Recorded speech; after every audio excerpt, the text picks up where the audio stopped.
Good. Hello and welcome to Conversations with a Dog Trainer.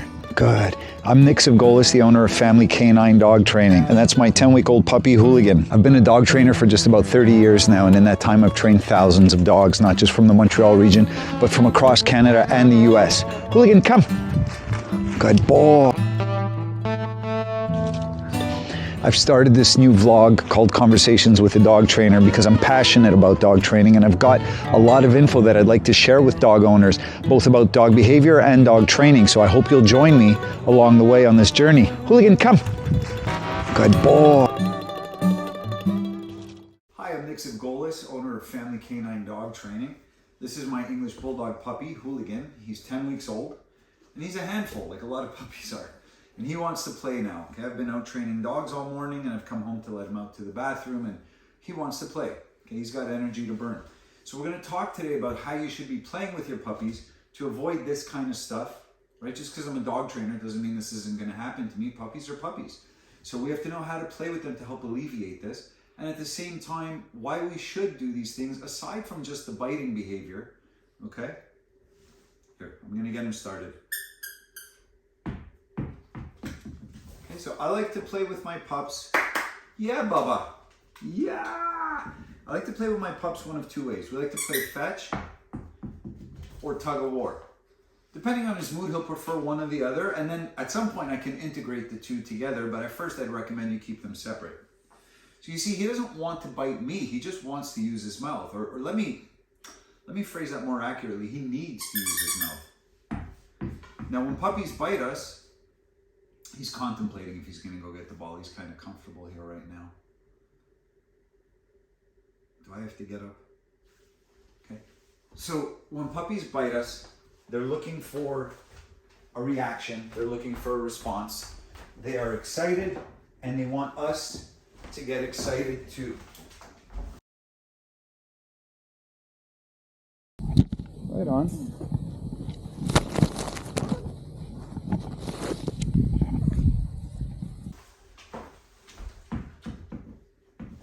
So what a lot of people do is they have toys for their dogs, but they don't engage their dogs with the toys. And that's a problem. So you can go to, you can go to the pet store, you can go to Amazon, wherever you're gonna buy your toys. And you can spend hundreds of dollars. And unless you engage your dog with the toys, your dog is going to intermittently play with things and then move on.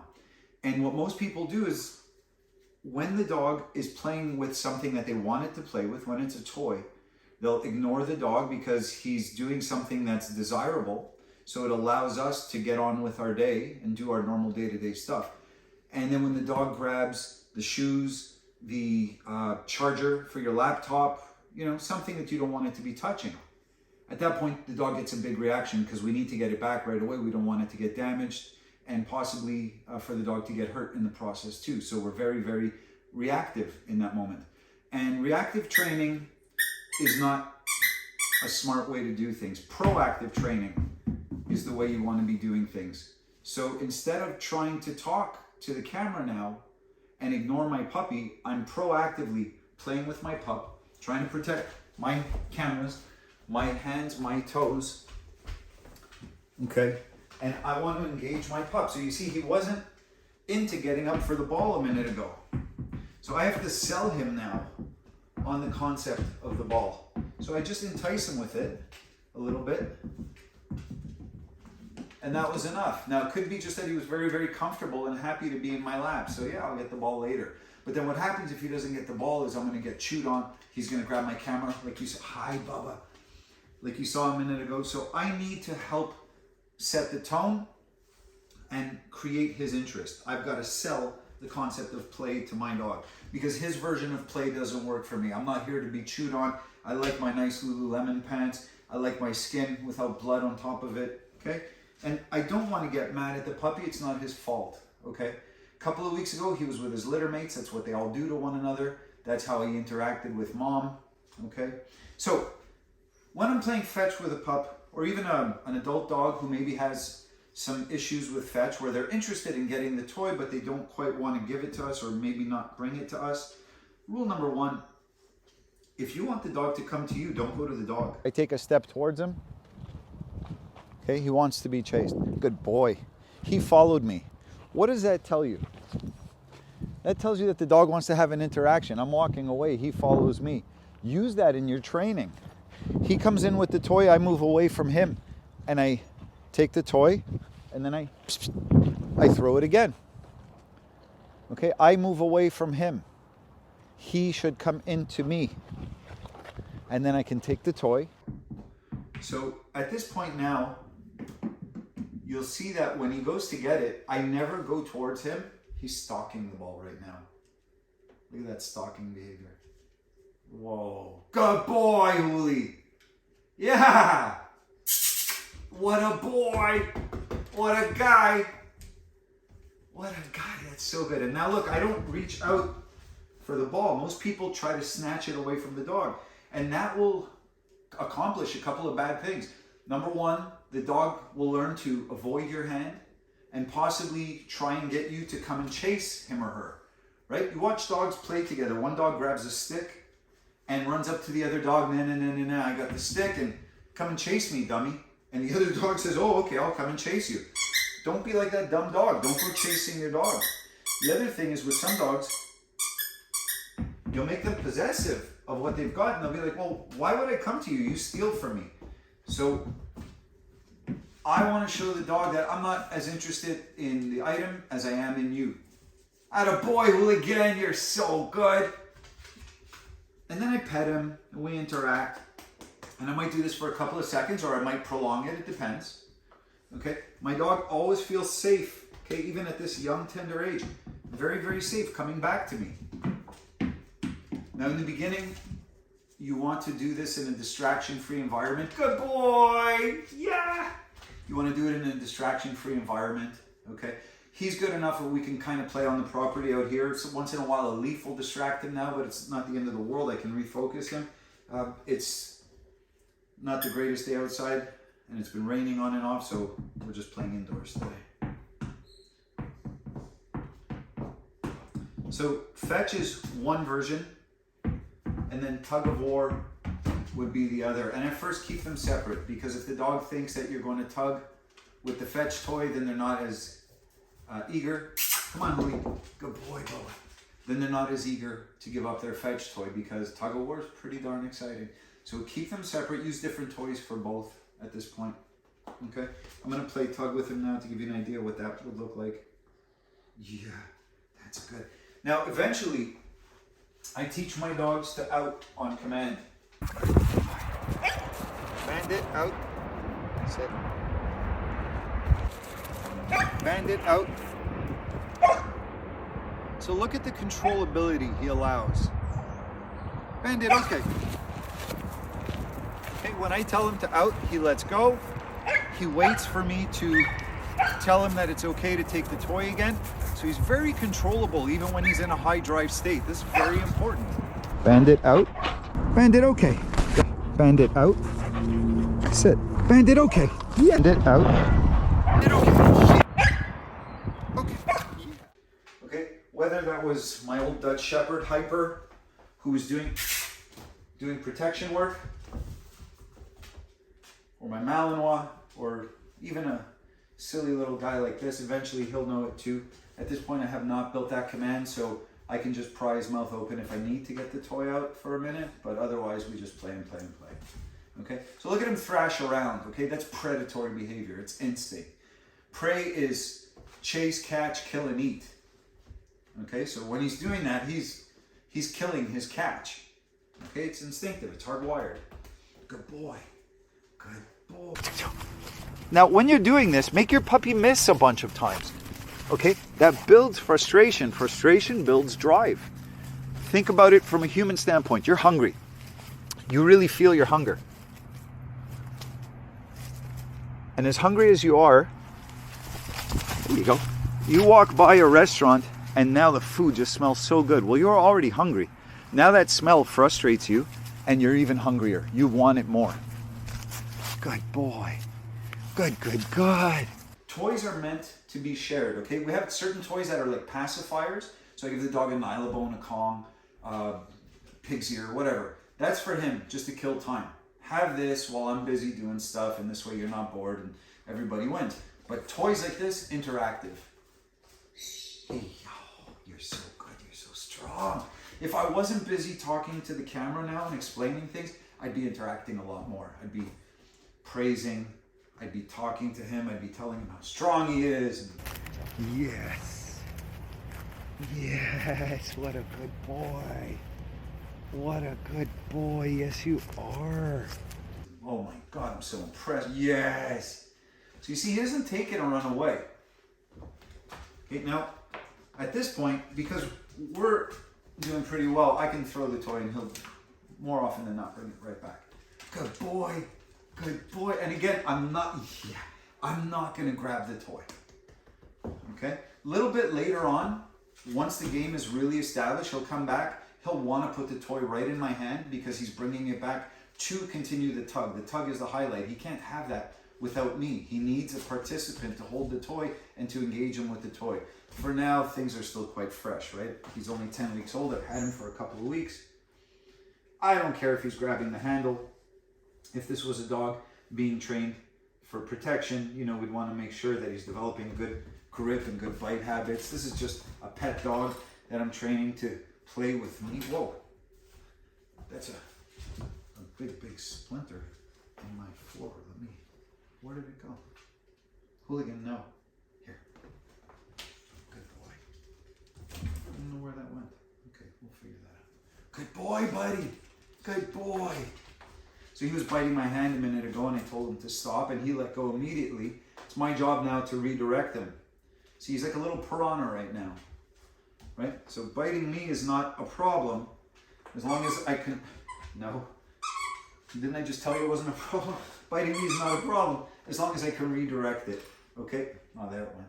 And so I've got to sell it. Now look at how you sell the toy to the dog. He's trying to figure out where that sound came from. Yeah, your eyes are better than mine. Okay, we'll get rid of that. So I'm just going to have to make him chase the toy. Okay, remember we talked about prey behavior. So this is great that it's happening because you'll get a chance to see how we have to work to stimulate a dog. Little puppy fit. Nope. Good. Look at the creases in his forehead. Okay? He's just waiting to make his move. A lot of people would try and feed the toy to the dog. Like, here, take the toy, take the toy. Make him miss. Make him chase.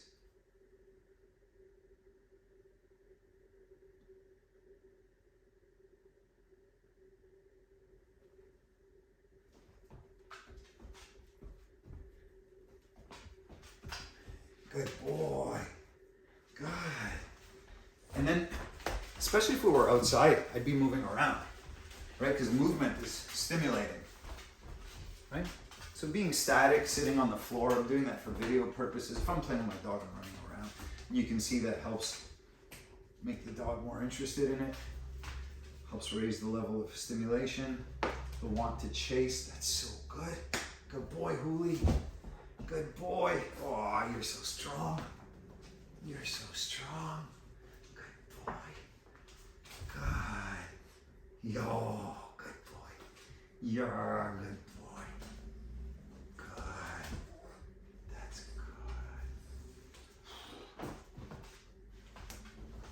good. So again, he's going to bring it into me. I don't reach for the toy. Good boy, Hooli. Atta boy, Hooligan. Yeah. You're so good. You're so good. And we'll do this multiple times a day. Okay? Think of what most people do with their dogs in terms of exercise and excitement.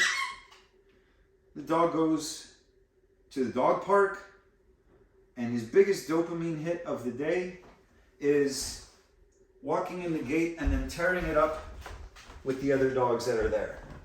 So then the owner just becomes Uber to the dog park. Go to doggy daycare, go out with the dog walker, on and on and on. If, Hooligan, come here. If that's the highlight of the dog's day, then you don't have really a great relationship with the dog, you're not elevating your status with the dog, okay?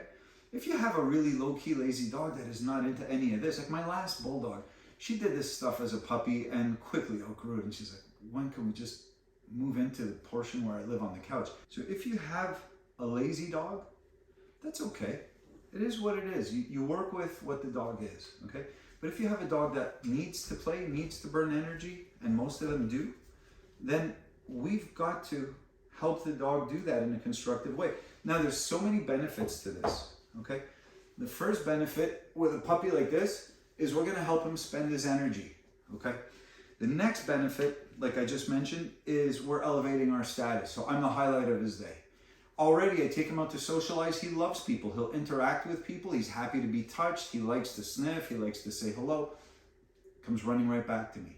He's like, yeah, you're great. I had fun. Gotta go. Gotta go. It's not obedience. He's not trained. It's a selection. He would rather be with me. I'm going to get him a toy because he's not really wanting to play anymore.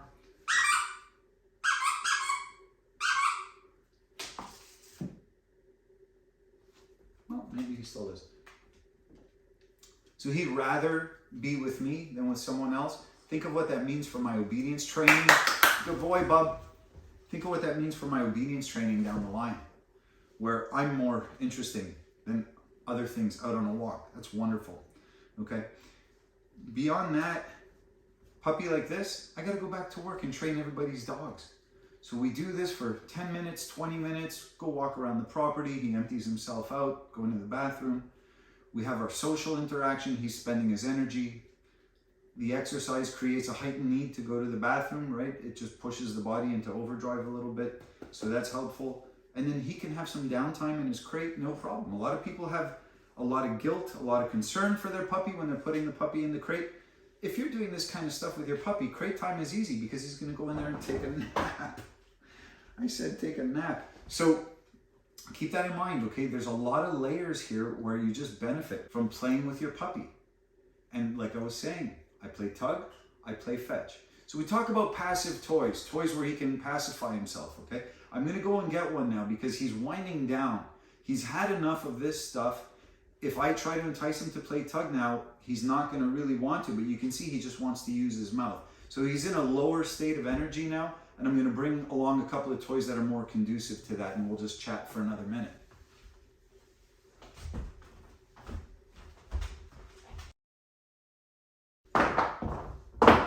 So these are some of the things I was referring to earlier, where the dog can just play on his own. Okay, if he was in his crate, these would be some examples of what I would give him. Or if we're just sitting down to watch some TV or have a meal, I put these on his bed. And for the most part, he can keep himself busy with them and it doesn't require my interaction. They're interesting to the dog and it really depends on the level of energy he's got. When he's in an energized state, these are not going to be enough. He'll play with them and he'll move on. And you can see he's got ants in his pants and he's trying to interact with us and he's biting and he's jumping and he's doing all this wild puppy stuff. Okay? You can try and suppress your puppy all day long. Stop it, stop it, stop it. No, no, no. Yell at the dog. Leash corrections. Do all kinds of stuff where you think you're just going to squish him, but you're not. You're not. And in the end, you're not having any fun with your pup. And you're frustrated. And your pup is frustrated too because he doesn't understand why you're upset with him when he's just doing what comes naturally. So provide your dog with things like this in moments where it's appropriate, but most importantly, play with your puppy. Your adult dogs too, by all means. I don't stop when they grow up, okay? But definitely with a puppy, play with your puppy. Play tug, play fetch.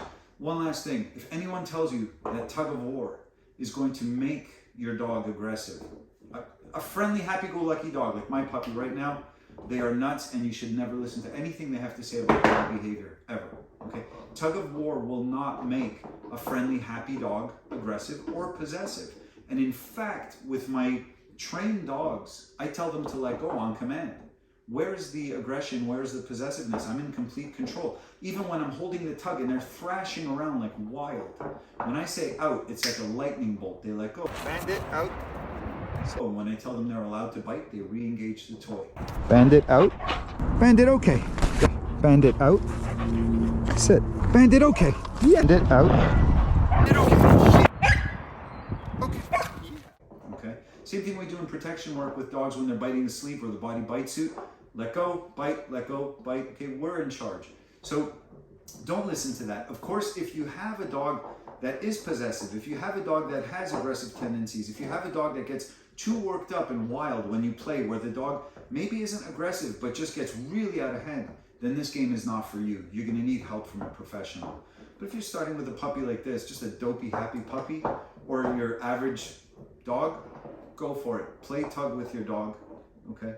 And definitely help them spend their energy and be the highlight of their day. Our dogs, more than anything, want our attention and our interaction. So connect with your dog, play with your dog, be that huge dopamine hit for your dog through play, and then you can fold play into your training, and then training is work, and then it's the old whistle while we work. If you ever come into contact with someone who loves their job, you'll see exactly what I'm talking about, okay? They have a real passion. I often go well over the hour I'm supposed to spend with a client in our lessons, provided I don't have someone else waiting right there to start immediately after them. I love what I do. So it's, no. I love what I do, so it's easy. Here you go, Bubba. It's easy for me to then be engaged and to give a little more and to want to be there, right? There's a want instead of have to. So when we play with our pups, that's exactly what happens. They want to be with us more and more. Okay, so I hope you found this useful today. I'm going to go take this guy out for a walk. He's probably got to go to the bathroom at this point. Hey, hooligan. You want to say bye to the camera? Yeah? You want to eat the camera? You get a job and pay for the camera? Good boy. Yeah. Good boy. Okay, tug and fetch, tug and fetch, tug and fetch all day long.